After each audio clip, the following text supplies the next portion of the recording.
Hello everyone, welcome back to my channel. आज हम लोग आसाम स्लेट का ये पार्ट 2 है। ठीक है, पार्ट 2। पार्ट 1 ऑलरेडी मैंने एसएमएस में एक्सप्लेन की थी, जो मैं इन फ्यूचर में ऑब्वियसली हिंदी में ट्रांसलेट करके फिर से एक अपलोड कर दूँगी एक वीडियो पे, तो आप उस पर देख सकते हैं। तो यहाँ सिंस मेरे किसी सब्सक्राइबर ने कहा था कि I need to like explain in Hindi और सम अदर लैंग्वेज, बिकॉज हर किसी को एसएमएस समझ नहीं आती, तो इसीलिए मैंने लैंग्वेज स्विच कर लिया है। आई होप आपको समझ आ रही होगी सबको, ईच एंड एवरीवन को। ठीक है, चलिए ये क्वेश्चन सॉल्व करते हैं, ज़्यादा टाइम वेस्ट नहीं करते हैं। ये अभी सेकेंड पार्ट है। ठीक है, सेल बायोलॉजी का सेकेंड पार्ट है जो आज हम सॉल्व करने वाले हैं। देखिए, फर्स्ट पार्ट मैंने ऑलरेडी अपलोड कर चुकी है। अगर इस ओवरऑल टाइम में अगर ये कम पड़ गया, अगर हमारा टाइम ड्यूरेशन ज़्यादा और क्वेश्चन सब सॉल्व करने पे नहीं कैपेबल हुए, तो एक और पार्ट में ले आऊँगी, उस पर भी आप देख सकते हैं। 2024 का जितने भी क्वेश्चन हैं सेल बायोलॉजी के, हम सारे यहाँ पे फोकस कर रहे हैं। ठीक है, चलिए क्वेश्चन पढ़ते हैं। क्वेश्चन में बोला गया है select the correct answer from the following statements using the codes. तो कोड दिया गया है और यहाँ पे हमारा ऑप्शंस दिया गया है, तो हमें इसमें से चूज करके हमें आंसर बताना है। ठीक है, तो पहला बताया गया है the plasma membrane is highly impermeable to all charge molecule. तो आपको पता होगा कि एक प्लाज्मा मेम्ब्रेन होती है। ठीक है, ठीक है, तो plasma membrane is highly impermeable. तो इसमें बोला गया कि जो भी चार्ज मॉलिक्यूल है उसके लिए ये हाईली इम्परमिएबल होता है। नहीं, ऐसा नहीं है, क्योंकि हमने देखा होता है, अगर आपने प्लाज्मा मेम्ब्रेन की परमिएबिलिटी ट्रांसपोर्ट पे पढ़ी होगी तो आपको पता होगा कि ये जो चार्ज मॉलिक्यूल तो ये अलाउ करती है, लेकिन मॉलिक्यूल अगर स्मॉल हो तो ये अलाउ कर देती है। ये स्मॉल अगर मॉलिक्यूल है तो ये अलाउ कर देती है, लेकिन अगर चार्ज मॉलिक्यूल ही अगर लार्ज हो, बहुत बड़ा चार्ज मॉलिक्यूल है, तो उसके लिए वो इजीली अलाउ नहीं करती है। उसके लिए हमें ट्रांसपोर्टर्स या फिर किसी चीज़ की ज़रूरत पड़ती है। ठीक है, तो इसीलिए ये पहला जो ऑप्शन हो जाती है, ये highly impermeable to all charge molecule बोला है। चार्ज में भी दो टाइप्स आते हैं, स्मॉल और लार्ज, तो इसमें स्मॉल की तो बात नहीं बोली गई है, तो इसीलिए हम इसको क्या बोलेंगे, इसको फॉल्स बोलेंगे। तो इसको फॉल्स बोलते हैं। फिर उसके बाद देखते हैं सेकेंड ऑप्शन। सेकेंड ऑप्शन में बोला गया है all membrane transport protein traverse the lipid bilayer their polypeptide backbones extend back and forth across the membrane a number of times. तो इसमें ये क्या कहा गया है, अगर आपको पता होगा कि हम जब ट्रांसपोर्ट प्रोटीन्स पढ़ते हैं, ट्रांसपोर्ट प्रोटीन पढ़ते वक्त हमें देखिए, कुछ भी प्रोटीन, अगर कुछ भी हम किसी मॉलिक्यूल को, अगर हम किसी सॉल्यूट को ट्रांसफ़र करना चाहते हैं, तो ऑब्वियसली इट इज़ नेसेसरी कि उसमें जो भी मेम्ब्रेन पे वो चीज़ चैनल या फिर कुछ भी अगर इन्वॉल्व हो, तो उसको मेम्ब्रेन में होना पड़ेगा, मेम्ब्रेन में एम्बेड होना पड़ेगा, है ना। अगर कोई ट्रांसपोर्टर के थ्रू अगर कोई सॉल्यूट अंदर बाहर हो रहा है, तो फिर उसमें क्या होगा, उसमें कुछ तो होना पड़ेगा जो मेम्ब्रेन के थ्रू उसको पास करवा रही है। ठीक है, तो इसीलिए हम कहते हैं कि जो ट्रांसपोर्ट प्रोटीन्स होती है ना, इट इज़ नेसेसरी कि वो ट्रांसपोर्ट प्रोटीन्स मल्टी पास हो। डेट मीन्स कि ये देखिए, इस ट्रांसपोर्ट प्रोटीन में हमने देखा कि एक बार पास हुआ है, दूसरा बार, तीसरा बार, चौथा बार, टोटल 4 टाइम्स ये पास हुआ है। ठीक है, तो इट इज़ नेसेसरी, ये हमेशा नहीं कह रही हूँ कि 4 टाइम ही पास होगा, किसी टाइम में 6 होना चाहिए, हो सकता है किसी में 12 ट्रांसमेम्ब्रेन डोमेन हो। ठीक है, तो इसमें बोला गया है कि all membrane transport protein traverse the lipid bilayer है and their polypeptide backbones extend back and forth across the membrane a number of times। of course ये है back and forth, मतलब कि ऐसे करके नंबर ऑफ टाइम्स ये back and fourth हो रहा है, ये जो ट्रांसपोर्ट प्रोटीन्स है। ठीक है, across the membrane number of times, of course ये है, तो ये हो गया हमारा ट्रू। फिर थर्ड ऑप्शन देखते हैं। थर्ड ऑप्शन बोल रहे हैं कि ionophores operate by shielding the charge of the transported ions. मैं ये पार्ट इरेज कर लेती हूँ। ठीक है, तो shielding the charge of the transported ion so that it can penetrate the hydrophobic interior of the lipid bilayer. देखिए, आयनोफोर्स का काम होता है कि वो आयंस को ट्रांसफर करने में हेल्प करती है। अगर आपने लिपिड बाइलेयर का, अगर आपको स्ट्रक्चर पता होगा, प्लाज्मा मेम्ब्रेन ऐसे करके होती है ना, ऐसे करके होती है, तो ये जो ऊपर वाला पोर्शन होता है, इसको हम हाइड्रोफिलिक कंसिडर करते हैं। हाइड्रोफिलिक मतलब they are water loving, and then उसके बाद ये वाला पोर्शन जो होती है वाटरफोबिक होती है, हाइड्रोफोबिक होती है। तो हाइड्रोफोबिक हो रही है, तो डेट मीन्स कि क्या है, ये नॉन पोलर है। अगर ये नॉन पोलर है तो फिर इस पोर्शन से तो पोलर मॉलिक्यूल को तो पास होना बहुत मुश्किल हो जाएगा। फॉर एग्जाम्पल, यहाँ पे एक H+ मॉलिक्यूल है, या फिर मैं यहाँ पे Ca2+ करती हूँ। ठीक है। तो इनको तो यहाँ से पास हो जाना बहुत मुश्किल हो जाएगा इस पोर्शन से। तो इस पोर्शन से पास करने के लिए हम इधर क्या इंट्रोड्यूस करते हैं, आयन ऑफ फोर्स इंट्रोड्यूस करते हैं। ठीक है, आयन ऑफ फोर्स ये अलाउ करती है, ठीक है, shielding the charge of the transported ions. ये जो सब फॉर एग्जांपल मैंने ये वाला कहा था, इसको हमने कैल्शियम डिनोट किया फॉर एग्जांपल। तो ये आयन ऑफ फोर्स क्या करती है, इसको ढक देती है, इसकी चार्ज को ढक देती है। और चार्ज को ढकने के बाद क्या करती है, ऑब्वियसली कुछ चीज़ अगर हम इधर से कवर करके भेज रहे हैं तो वो आराम से इधर से पास हो जाएगी। उसको अगर हम ढक दें, जैसे हम अगर मूवीज़ में देखते हैं, मूवीज़ में क्या होता है कि सपोज कोई हीरोइन अगर आग में फंस गई है तो उसको हमें बाहर निकालना होता है, ठीक है। तो बाहर हम कैसे निकाल सकते, उसको डायरेक्ट तो नहीं निकाल सकते, उसको हम ढक के निकालते हैं सो डेट यहाँ जो आग का जो एनवायरनमेंट हमें पूरे घर में मिल रहा है वो एनवायरनमेंट से वो ढक जाए। तो इसके लिए हीरो क्या करता है, उसमें ब्लैंकेट डाल देता है, ठीक है, एक ब्लैंकेट डाल देता है, ब्लैंकेट से हीरोइन को कवर कर देता है, जिसके वजह से वो आग का जो एनवायरनमेंट जो भी पूरे घर में है उससे वो बच जाए एंड हीरोइन बाहर निकल जाए उस एरिया से। तो ऐसे ही जो कैल्शियम की जो चार्ज है ना उसको कवर कर दिया जाता है, ठीक है, ये ब्लैंकेट के जैसे। और ब्लैंकेट का यहाँ पे मतलब है आयन ऑफ फोर्स का, ठीक है, आयन ऑफ फोर्स यहाँ पे हम ब्लैंकेट को डिनोट कर रहे हैं, ठीक है। तो ब्लैंकेट का रोल प्ले करता है कौन, आयन ऑफ फोर्स, जिसके वजह से ये कैल्शियम मॉलिक्यूल चार्ज के साथ बाहर वो it can so that it can penetrate a hydrophobic interior. ये हाइड्रोफोबिक इंटीरियर है तो ये हाइड्रोफोबिक इंटीरियर से इजीली पेनिट्रेट हो जाए, ये हमें कहा गया है, ये हाइड्रोफोबिक इंटीरियर, ठीक है। तो ऑब्वियसली ये वाला ऑप्शन क्या हो गया, ये वाला ऑप्शन हो गया है ट्रू। आपको हमेशा याद रखनी है, अगर ऐसा कोई सिचुएशन आए कि कुछ मॉलिक्यूल को हमें इधर हाइड्रोफोबिक से पास करनी है, सेट कैल्शियम हो गया, कुछ और हो गया जो चार्ज है, जैसे कि सोडियम हो गया, कुछ और चार्ज मॉलिक्यूल, पोलर मॉलिक्यूल, तो उसको यहाँ से पास करने के लिए we will be needing ion of force, ठीक है। This is all you have to remember regarding ion of force. And then उसके बाद फोर्थ ये वाला ऑप्शन क्या हो गया हमारा, ट्रू हो गया। एंड देन हम देखते हैं कि फोर्थ ऑप्शन में क्या कहा गया है। फोर्थ ऑप्शन में कहा गया है the sodium potassium ATPase exchange equal number of sodium and potassium ions in each pumping cycle so that it is electrically neutral। so आपको दो चीज़ें पता होनी चाहिए इसमें, इलेक्ट्रिकली न्यूट्रल किसे कहते हैं और इलेक्ट्रोजेनिक किसे कहते हैं, ठीक है। ये दो टर्म्स आपको जानने की ज़रूरत है। चलिए मैं बताती हूँ आपको दोनों का टर्म का डिफरेंस। मैं थोड़ा कलर चेंज कर लेती हूँ, एक ही कलर से बंदा बोर हो जाता होगा, है ना। चलिए मैं बताती हूँ, जब हम सोडियम पोटेशियम ATPase के बारे में बात करेंगे, मैं आपको पहले इलेक्ट्रोजेनिक और इलेक्ट्रो न्यूट्रल के बारे में बता देती हूँ। फॉर एग्जांपल यहाँ पे दो कंडीशन है, ये है हमारा एक सेल मेम्ब्रेन, ठीक है, ये मेम्ब्रेन है। तो ये मेम्ब्रेन से क्या होती है, सपोज कुछ चीज़ अगर यहाँ पे अगर कुछ चीज़ हमने देखा कि 3 सोडियम अगर बाहर गया है, अगर 3 सोडियम बाहर गया है और 2 पोटेशियम अंदर आया है, ठीक है, 2 पोटेशियम अंदर आया है, तो हमने यहाँ पे देखा कि यहाँ पे चार्ज का एक इम्बैलेंस है, ठीक है, ये चार्ज का इम्बैलेंस है। तो मतलब कि बाहर तो 3 गया था लेकिन अंदर आया कितना, 2। दैट मीन्स कि एक चार्ज का यहाँ पे डिफरेंस है। तो अगर कोई चार्ज का डिफरेंस हमें शो होता है तो हम उसको इलेक्ट्रोजेनिक कहते हैं, हम उसको इलेक्ट्रोजेनिक कहेंगे। अगर कोई चार्ज का डिफरेंस नहीं हो, फॉर एग्जाम्पल अगर बाहर, एक सेकेंड मैं यहाँ पे कलर चेंज कर लेती हूँ।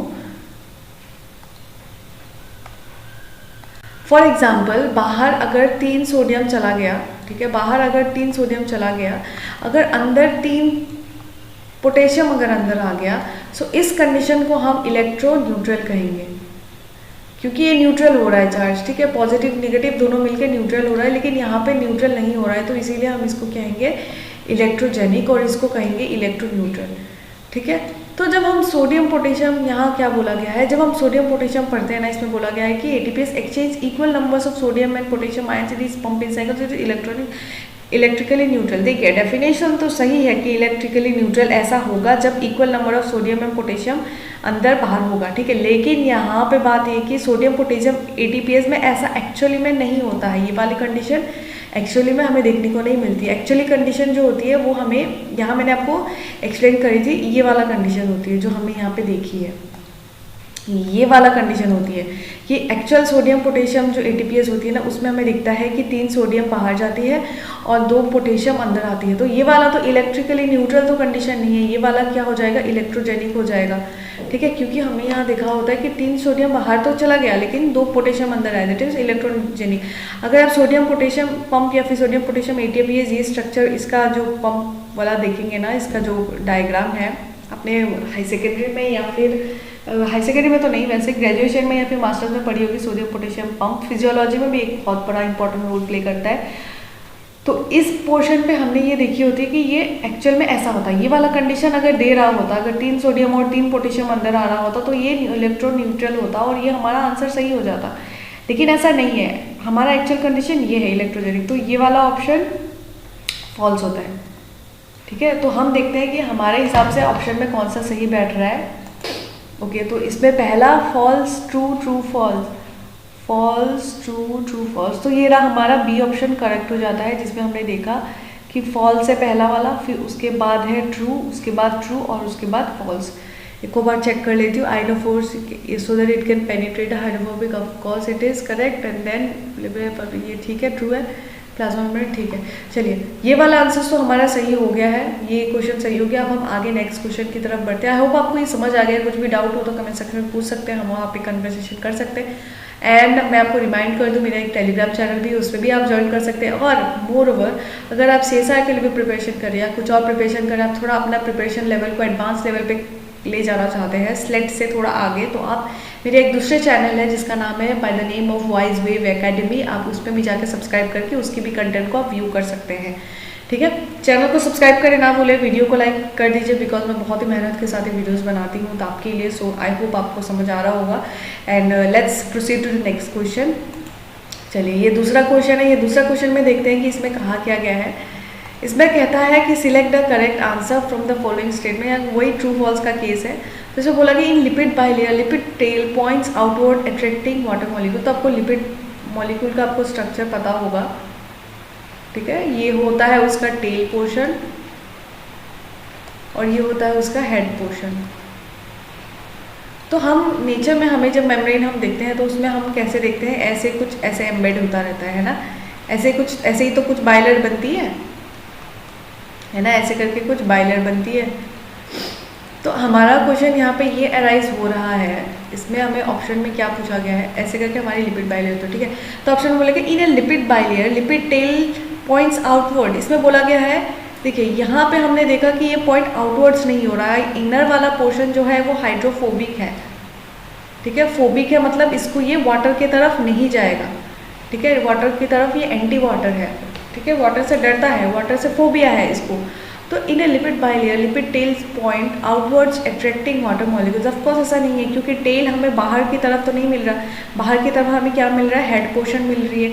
और हेड पोर्शन जो होती है ये हाइड्रोफिलिक होती है, हाइड्रोफिलिक होती है। तो अगर हेड पोर्शन हाइड्रोफिलिक है तो फिर ऑब्वियसली ये वाटर लविंग है, तो इसको तो वाटर अट्रैक्ट करेगा। लेकिन हमारा क्वेश्चन पे क्या गया है, टेल पॉइंट्स आउटवर्ड बोला गया है, जो कि बिल्कुल गलत है। Because the tail point inwards which it doesn't attract water molecules, it repels water molecule. ठीक है, आउटवर्ड्स तो नहीं होगा अट्रैक्टिंग वाटर मॉलिक्यूल। ऑफकोर्स ये ऑप्शन फॉल्स है, तो हम इसको फॉल्स मार्क कर देंगे। ठीक है, अब आगे बढ़ते हैं। The plasma membrane forms a selective barrier around the cell. Of course ऐसा है, क्योंकि हमने देखा जब हम ट्रांसपोर्ट पढ़ रहे होते हैं तो प्लाज्मा मेम्ब्रेन के थ्रू जब हम ट्रांसपोर्ट पढ़ते हैं तो ये बात ऑब्वियस सी बात है कि वो हर किसी को अलाउ नहीं करती है प्लाज्मा मेम्ब्रेन से जाने के लिए।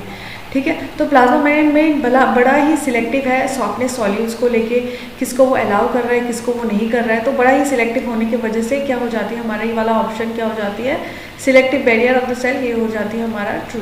फिर थर्ड ऑप्शन देखते हैं, एक active transport is driven by concentration gradient. ऐसा नहीं होता, मैं आपको बताती हूँ कि कंसंट्रेशन ग्रेडियंट का मतलब क्या होता है। ठीक है, फॉर एग्जांपल अभी मैं फिर से सोडियम पोटेशियम की बात बोलूँगी। यहाँ पे बहुत सारा सोडियम है बाहर इस साइड। ठीक है, यहाँ पे हमने देखा बहुत सारा सोडियम है, लेकिन बाहर के साइड जो है सोडियम बहुत ही ज़्यादा कम है।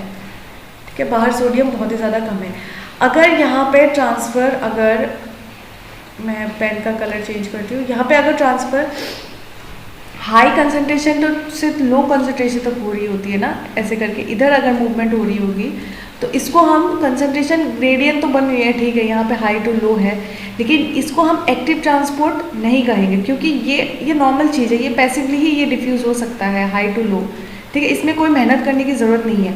लेकिन अगर ये चीज़ अगर ओपोजिट हो जाए, अगर इसमें ओपोजिट कंडीशन अगर हमें देखने को मिले, ओपोजिट कंडीशन कैसे, अगर हम सोडियम यहाँ कम होने के बावजूद भी अगर सोडियम फिर भी इधर जो भी इतने 2 मॉलिक्यूल थे, ये 2 मॉलिक्यूल थे, वो अंदर इस साइड आ जाए, वो अगर इस साइड आ जाए, ये 2 मॉलिक्यूल यहाँ मैं और एक बढ़ा देती हूँ, अगर ऐसे कंडीशन आ जाए फ्रॉम लो टू हाई, यहाँ लो था, लो यहाँ से हाई था, ठीक है, लो से अगर हाई होता है तो ही हम एक्टिव ट्रांसपोर्ट देखने को मिलती है। ठीक है, लो टू हाई, तो मैं यहाँ वाला ये जो सोडियम है इरेज कर देती हूँ। अगर ये लो टू हाई वाला कंडीशन है तो यहाँ पे हमने देखा यहाँ ज़्यादा सोडियम है और ऊपर बिल्कुल सोडियम नहीं है, डेट मीन्स कि ये लो टू हाई वाला कंडीशन है। That means low to high अगर हुआ, लो टू हाई, तो ही हम एक्टिव कंडीशन, एक्टिव ट्रांसपोर्ट देखते हैं। तो यहाँ पे बोला गया active transport is driven by concentration gradient. Concentration gradient की वजह से नहीं होता है एक्टिव ट्रांसपोर्ट कब होता है, जब हम देखते हैं कि कोई मॉलिक्यूल अगर लो से अगर हाई की तरफ ट्रांसफर हो रहा है। ठीक है, ड्रिवन बाय कंसंट्रेशन ग्रेडियंट। ठीक है, तो ये वाला ऑप्शन क्या हो जाता है हमारा, फॉल्स हो जाता है। ठीक है, एंड उसके बाद फोर्थ ऑप्शन देखते हैं। फोर्थ ऑप्शन बोला गया है membrane protein transfer genetic information to the cytoplasm. देखिए, जेनेटिक इन्फॉर्मेशन जो होती है वो मेम्ब्रेन की प्रोटीन्स तो नहीं करती है, हम यहाँ पे कैरियोफेरिंग्स का कुछ रोल देखते हैं। कैरियोफेरिंग्स मैं आपको थोड़ा सा सिनेरियो बताती हूँ उसमें क्या हो रहा है। अब जैसे ही आपको जेनेटिक मटेरियल के बारे में, जेनेटिक इन्फॉर्मेशन का टर्म आपको जैसे ही मिल रहा है ना, आपको सीधा इसको रिलेट कर लेना है किसके साथ, न्यूक्लियस के साथ। ठीक है, तो अगर जेनेटिक इन्फॉर्मेशन अगर साइटोप्लाज्म की तरफ ट्रांसफर हो रहा है तो इसमें न्यूक्लियस का रोल कैसे प्ले है। फॉर एग्जांपल ये रहा न्यूक्लियस। सो देखिए यहाँ पे डीएनए, आरएनए सब तो यही बनता है ना, डीएनए आरएनए यही बनता है।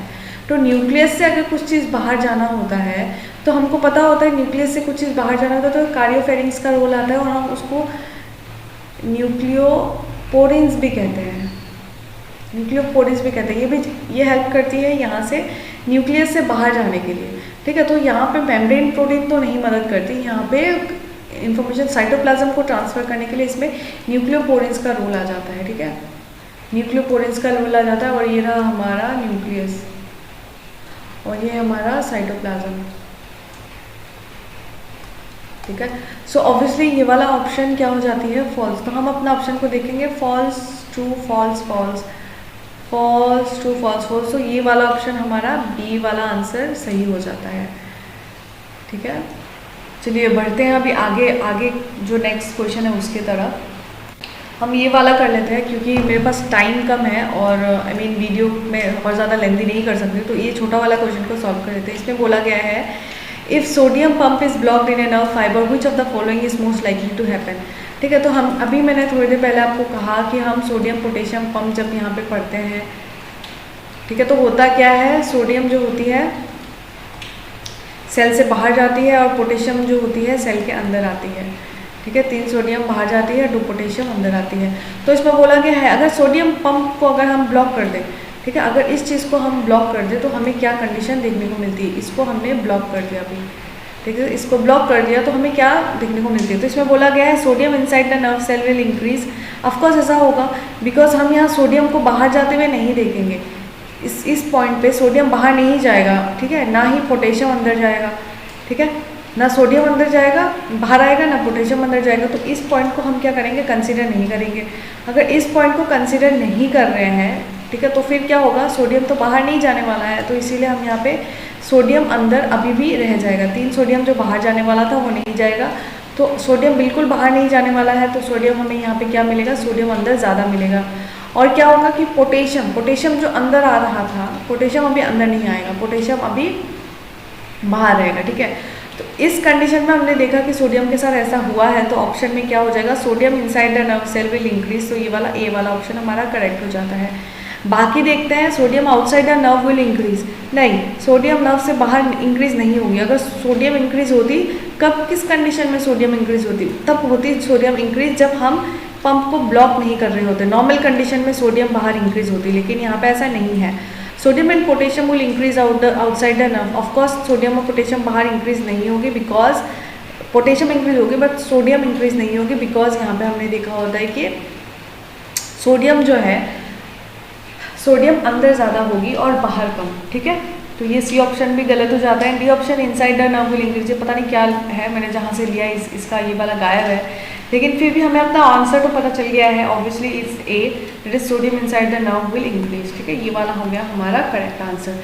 सो आज के लिए इतना ही। मैंने यहाँ पे आपको 3 क्वेश्चन सॉल्व किए हैं, थोड़ा इन डेप्थ में एक्सप्लेन भी की what are ionophores and what is plasma membrane और लिपिड बाइलेयर में कैसे अरेंज होता है टेल्स एंड ऑल।